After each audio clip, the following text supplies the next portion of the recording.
Hi, Steve here, and this is my weekly diet update.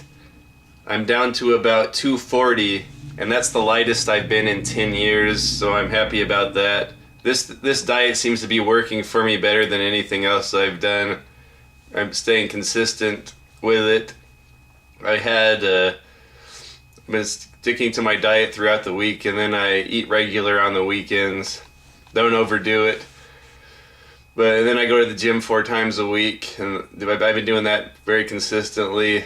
Mondays, I do the weight machines for a half hour. I would work out with free weights, but it seems a lot more time consuming, and I try to get out of the gym in about an hour. And with the weight machines, it's as simple as pulling out a pin and putting a pin in, and I can move from one exercise to another. And then on Tuesdays, I go up the stair climber for a half hour. I can get up about 101 floors in a half hour. I get really sweaty. I think that's helping out. Then Wednesday I do the weights again, or the weight machines. And then on Thursday I swim for a half hour. And then I'll work out a little bit here and there on the weekend, maybe push-ups or free squats or something or other. But as far as the diet's going, everything's going good. I think I would be losing more weight if I didn't if I ate a little bit better on the weekend, but I'm still losing it consistently, at least 5 pounds a week, so I'm just going to keep doing what I'm doing. Okay, so this week I will be showing off my James Bond 007 video game collection. And these are the things that got me so fat in the first place, sitting around playing these instead of working out when I had free time on my hands. But anyway, so I'll start in chronological order with these games. There were a lot of games that came out before these on computers. There's one on the Sega Genesis I don't have that I really want. It's called The Duel, I think. It has Timothy Dalton on the cover, another reason why I want to get it. But anyway, I'll just start off with GoldenEye 007 for N64. That seems to be everyone's favorite. I enjoyed it at the time, but it's not really my favorite. I appreciate it for what it is, though. This is the first time people really got into first-person shooters on home consoles. Next one I have Tomorrow Never Dies for Sony PlayStation. This one was really hard to me. I really wanted to beat it though, so I put cheat codes in and I beat it with cheat codes. A lot of it's pretty cool. There's even a scene where Bond skis down a snowy mountain and jumps off of a cliff and parachutes with a Union Jack parachute. It wasn't in this movie, but it was a little homage to The Spy Who Loved Me.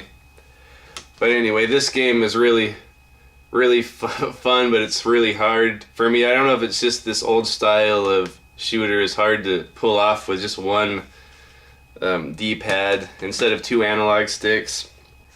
And then back to Nintendo 64, here is The World Is Not Enough. This is another first-person shooter like GoldenEye. This one's really hard for me as well. And then moving up to GameCube, here's 007 Agent Under Fire. I really like this one a lot. It's more of the same as far as this one's published by EA. I think they developed it to one of their studios. Similar to GoldenEye and the previous ones, this one doesn't have Pierce Brosnan in it. It's just a generic Bond, but he sort of looks like all of the Bonds combined, all of the actors. But the game itself is pretty fun. I enjoyed it. I'm not usually into first-person shooters, but this one I liked. And then the next one was 007 Nightfire. Here is the Nightfire I have for PC. It's a little bit different from the home version or the console version. Here's the Xbox Nightfire. This one's more of the same first-person shooter type stuff. It has Pierce Brosnan, or at least his likeness. It's not Pierce Brosnan's voice, but the game itself is fun. I enjoyed it. It's not really one of my favorites. It's more of the same. It's good, solid quality first-person shooter for its time. Then we go on to the one I really like. This one is 007 Everything or Nothing.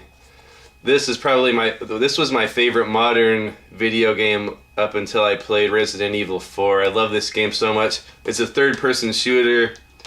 and it uses the likeness of Pierce Brosnan, and it uses his voice. So you're controlling Pierce Brosnan from the 007 movies. The third-person shooter. There's stealth in here. There's flying levels. There are racing levels. This has everything. This is kind of an homage to the Roger Moore era. A lot of this is taken out of the Roger Moore era. Jaws comes back, and it's Richard Keel's likeness. It has the villain in here is played by Willem Dafoe, and it's Willem Dafoe's voice and his likeness, and he plays like a disciple of Max Zorin from A View to a Kill. There's so much I like about this game. It has a 2-player co-op mode at the end that's a lot.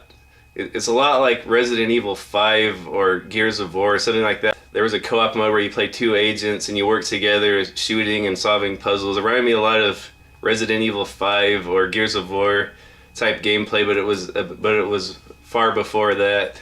You could run around and shoot the enemies, or you could be stealthy about it or choke them or shoot them with a dart gun.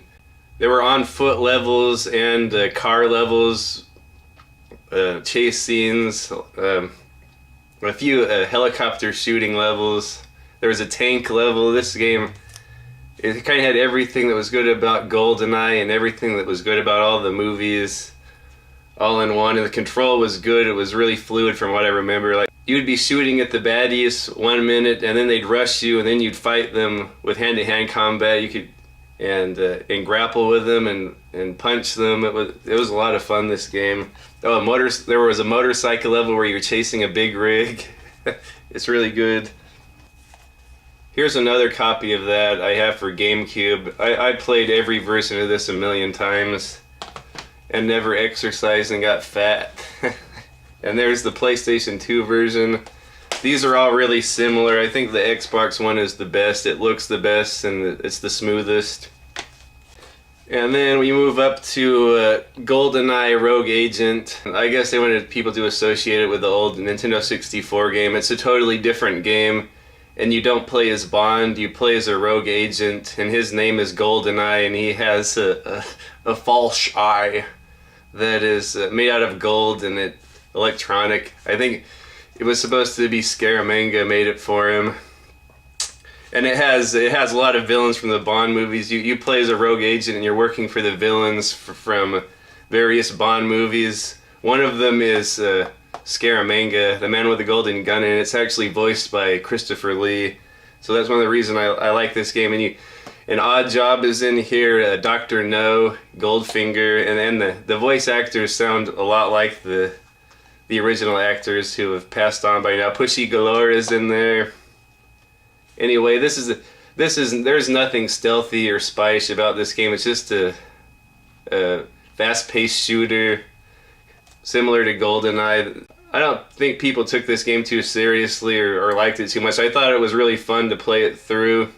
It has the sets in this game are awesome. They're designed by Ken Adam, one of the big set designers from older movies. A lot of the original Bond movies, he did those big pretty sets from the 60s and the 70s.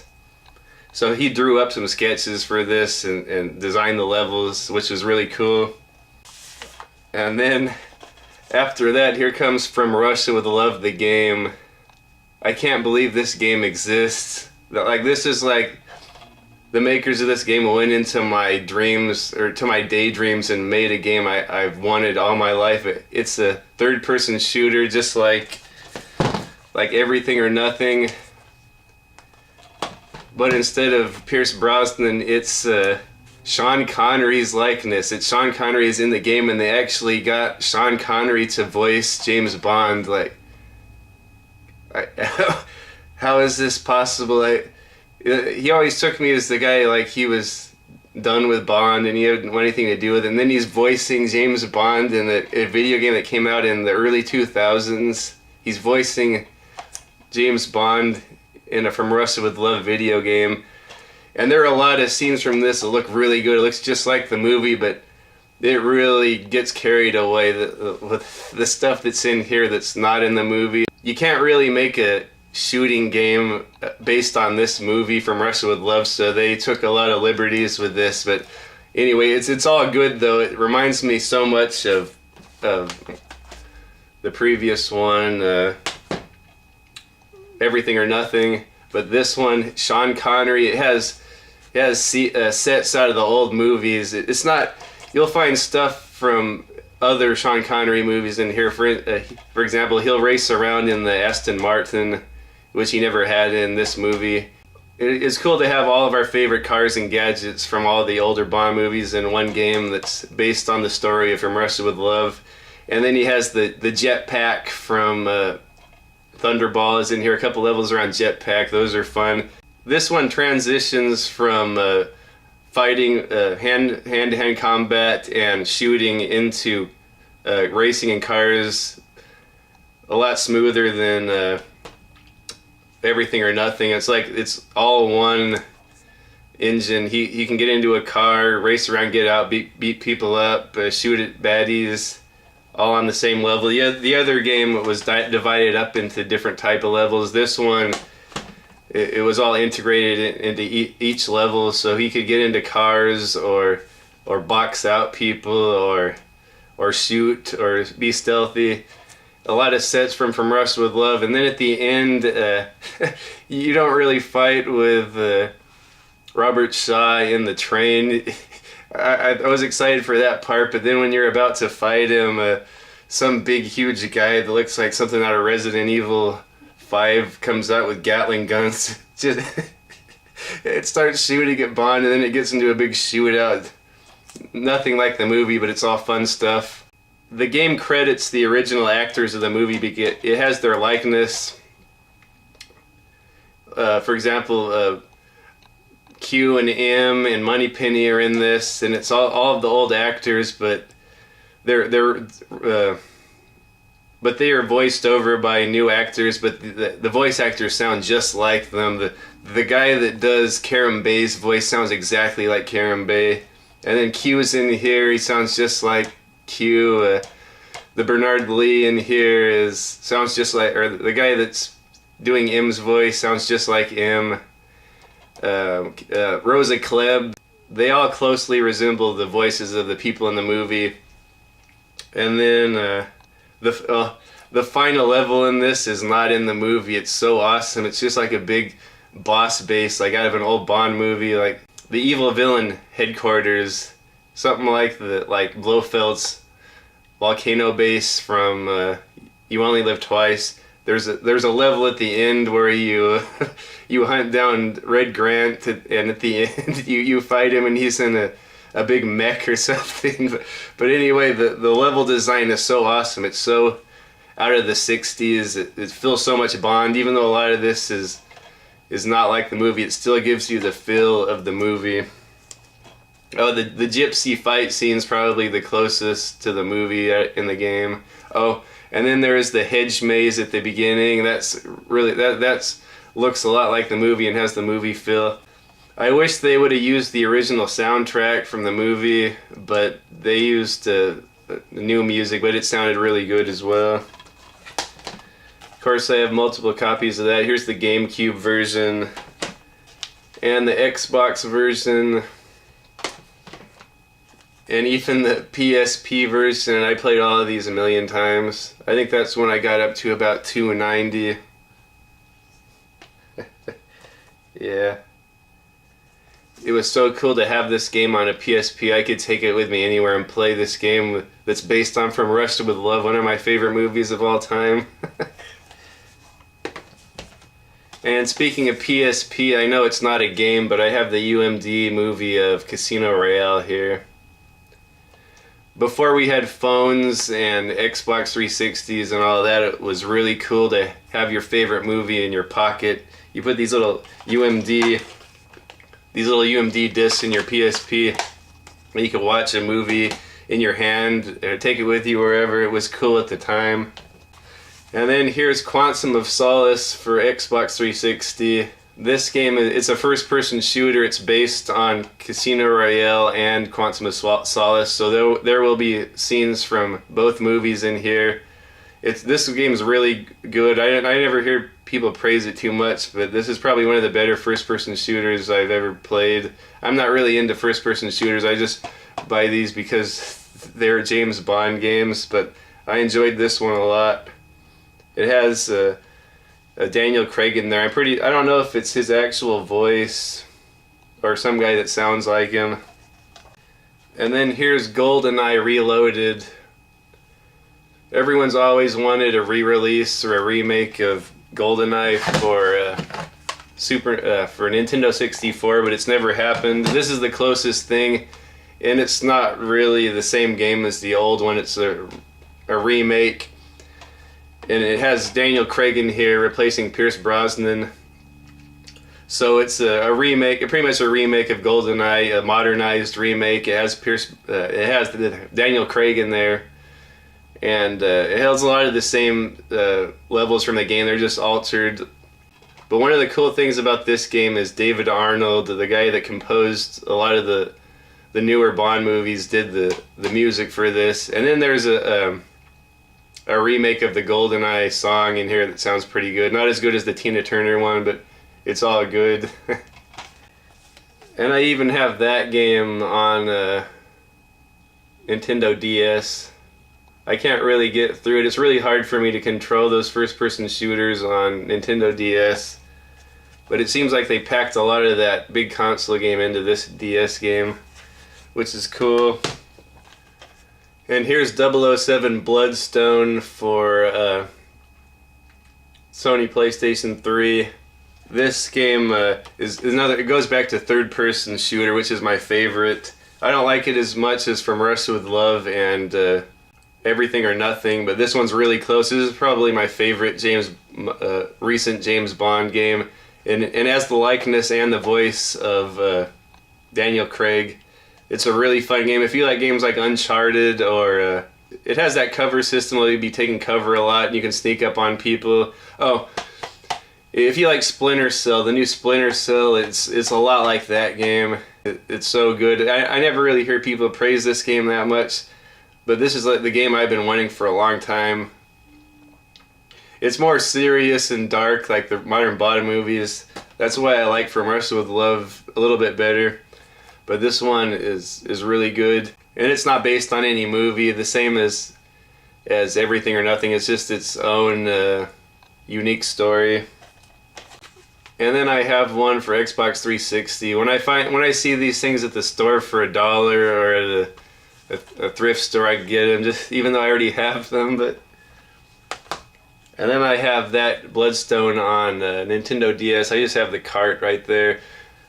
They packed the whole thing into this really good. I don't know how they fit the majority of the console game in here. It doesn't look as good, obviously. It looks like a little blocky polygonal man like Nintendo 64, but it seems like they fit a lot of the game into the little cart for Nintendo DS, which is cool. And then the most recent one, this one came out a few years ago, and there hasn't been a James Bond game since, which I'm kind of depressed about. Well, not that I have time to play them anyway, but I think I might be able to squeeze a little bit of time in if a new James Bond game came out. Here is 007 Legends. And this one has Daniel Craig in there again. This one is a retelling of... It's split up into 5 levels. One of them is a level based on a Sean Connery movie. One is based on the George Lazenby movie. One is based on a Roger Moore movie. One is based on a Timothy Dalton movie. And one is based on a Pierce Brosnan movie. But it has Daniel Craig in it. So just like the GoldenEye game, it's kind of like a retelling or remake of 5 different movies on one game. And it's modernized. I wasn't too crazy about the idea until I played it. There's a lot that's cool in here. You play through Goldfinger, like a modern telling of Goldfinger with Daniel Craig, and it has Goldfinger in there and Pussy Galore and Oddjob, and they all sound and look just like from the movie. And then you play through On Her Majesty's Secret Service as Daniel Craig, and then and Tracy's in there, and Blofeld. The Blofeld in here is like a mixture of the Donald Pleasance and the Telly Savalas. He looks more like Telly Savalas from On Her Majesty's Secret Service, but he has the scar, the Dr. Evil scar, like the one from You Only Live Twice. I don't know. I guess people more associate Blofeld with the scar, so that's why they did that. And then you play through License to Kill, like a retelling of License to Kill, a video game version with Daniel Craig, of course, instead of Timothy Dalton. And then it has Sanchez in there. It sounds and looks just like Sanchez. I don't know if they got the original actor, Robert Davi. I don't know if it was actually him, but it looked just like it. Even Benicio del Toro's character was in there, the little henchman. And then the Bond girl in there, Pamela Bouvier. It looks so much like the real actress in the movie. A lot of the games on here, they don't look the same. Like Dr. Goodhead didn't look like Dr. Goodhead, and the Jinx didn't look like Halle Berry, but the Pamela looked just like Pamela from the movie. And then at the end, you chase the big tankers down the mountain that are carrying the drugs. It's a little bit different from the movie, but it kind of had the same feel and look as the movie. And then one level, you play through Moonraker as Daniel Craig, and it's a modern Moonraker, and Jaws is in there, Drax is in there. It's actually Michael Lonsdale that played Drax, came back and did his voice, and they have the likeness of him. It's like playing through Moonraker, but modernized. I like the old one better, of course, but just the idea that this game was made, like a little section of the game is based on my favorite movies. It just was really cool. The Moonraker level, I think, was the best, and then surprisingly, the Die Another Day level was really, really cool, and that was a retelling of Die Another Day with Daniel Craig, so it's modernized, even though that movie's not that old, but that Ice Palace level is really cool from the movie, and it has the villains in there, the Gustav Graves and his henchmen, and who else? And then, like I said, the Halle Berry's not in there, but the level itself is really fun. But anyway, that's the most recent James Bond game I have. I had to squeeze this into one Christmas break I had from work because I don't really have time to play these things. This is the most recent, maybe 3-4 years old this game is. But I had to find time for this, for James Bond. And what's my favorite one out of all of these? It is... It's probably a tie between these two. First of all, I love third-person shooters. I like being able to see the character. It's like watching a movie that you're controlling. I never really cared much for first persons, and then I kind of get a headache with first-person shooters. With this, I like seeing the characters that you control, especially when they look so good. They look just like Pierce Brosnan, just like Sean Connery. It's so rad being able to control Sean Connery and play through a James Bond movie and Pierce Brosnan. So these two are my favorite, I think. And then this one is pretty close to Bloodstone. Anyway, so that's it for this week. I'll see you next week with my diet update. Bye.